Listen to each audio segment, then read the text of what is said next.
Welcome to Voodoo Whiskey Gaming, and you may be wondering why I'm wearing all black and a tie today.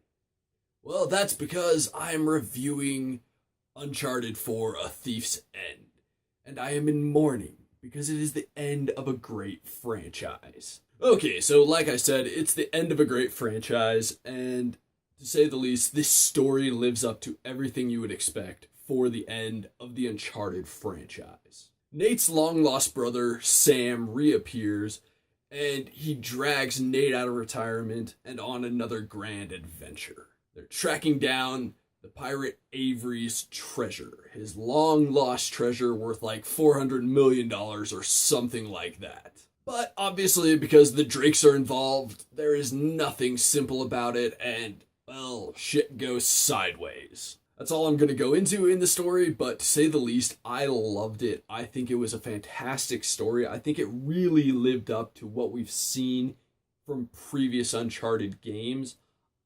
And to put it simply, I think it was a great end to the franchise. As for the audio, as always, this is top notch. It's high end. It's fantastic from start to finish. The sound quality is amazing when you're in the jungle, when you're in a city. It doesn't matter where or what you're doing. The game sounds great.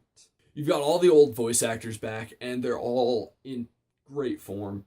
They all bring their characters back to life. Troy Baker makes an appearance as Sam Drake, and obviously he's a fantastic voice actor. Him teaming up with Nolan North again is just great. I mean, they're probably the two most prolific voice actors in gaming. So obviously their powers combined, it just takes it to a whole nother level. They do a wonderful job. Then you've got the gameplay and controls, and well, to put it simply, this game is exactly what the other ones are. There's a lot of exploration and there's a lot of shooting.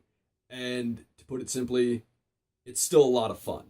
The only complaint I really have is that possibly the maps are too big. And by possibly, I mean some of them are too big, and it can be kind of a pain in the ass. Now, when I say that the maps are too big, I mean there's some times where it's cool and other times where it is not.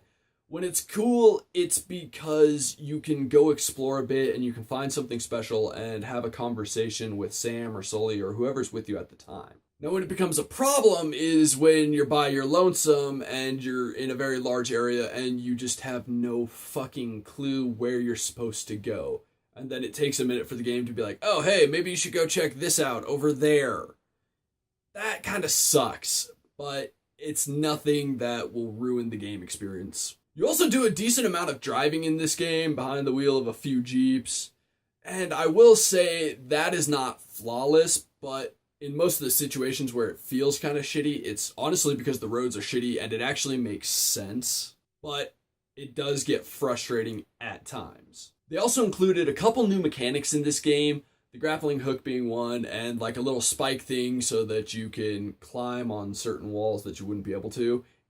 No, it's not dead on like Tomb Raider. It does feel a little bit like that, but it's not exactly the same. Out of the two new mechanics, the grappling hook is awesome. It adds a lot to the game, I feel, but the little spike dealie, they could have left it out and it wouldn't have made a bit of difference to this game.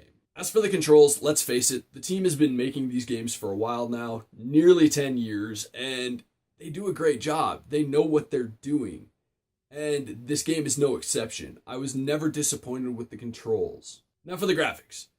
Graphics are not like a massively important thing for me, but I will say, this is a beautiful game. I mean, just mind-shatteringly beautiful game. I think this is kind of how we want all realistic-looking games to look. It's just such a beautiful game with such massive landscapes and just huge areas to explore. The scenery is fantastic. It all looks so amazingly good. It honestly makes me excited to see what's coming from Naughty Dog next, just because this looked so good that I know the games they're going to make in the future are going to look even better. My final thoughts on this are that this ends the franchise at a really good point. I'd rather it end now than get to the point where it's dragging out and starting to be a shitty franchise. So I'm glad it ended here. And to put it simply, if you own a PS4, this is a must-own title. Price be damned, it's worth owning. If you are on the fence about buying a PS4, this is the kind of title that should inspire you to buy a PS4. It's that good. Thanks for watching, and if you enjoyed the video, please hit that like button, and if you like what I'm doing in general, share or subscribe. Have a good one.